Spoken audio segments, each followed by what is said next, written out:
తల్లిదండ్రులకు ఎక్కువగా ప్రాధాన్యత ఇవ్వడం, భర్తకి ఇవ్వకుండా భార్యకి ఇవ్వకుండా వాళ్ళ తల్లిదండ్రులకు. నెక్స్ట్ ఇంకోటి ఏంటంటే సమయం కేటాయించకపోవడం.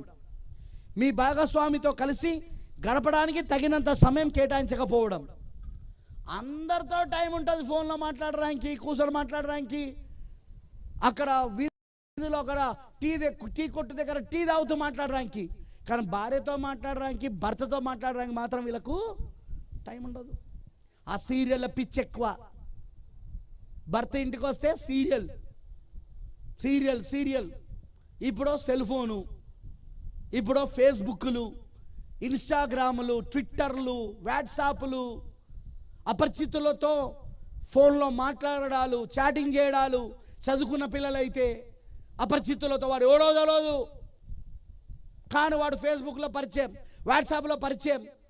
భార్యతో గడపాల్సిన సమయం, భర్తతో గడపాల్సిన సమయం, వాళ్ళతో ఉండాల్సిన సమయం లేకపోవడం వలననే వీళ్ళు ఏం చేస్తున్నారంటే తప్పుడు మార్గంలోకి వెళ్ళిపోతారు. భర్త భార్య ఇద్దరు తప్పుడు మార్గంలోకి వెళ్ళిపోతారు.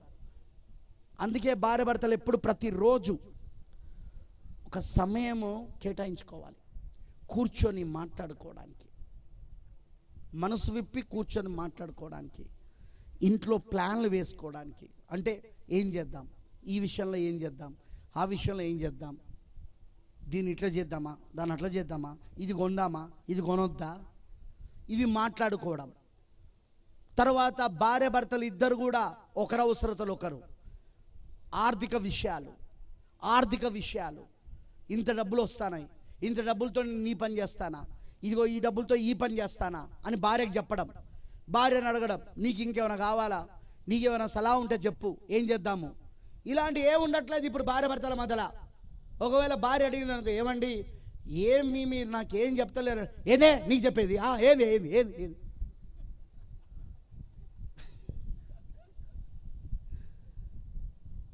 భాగస్వామి ఆమె, సగభాగం ఆమె, ఆమెకు చెప్పాల్సిన బాధ్యత నీకుంది.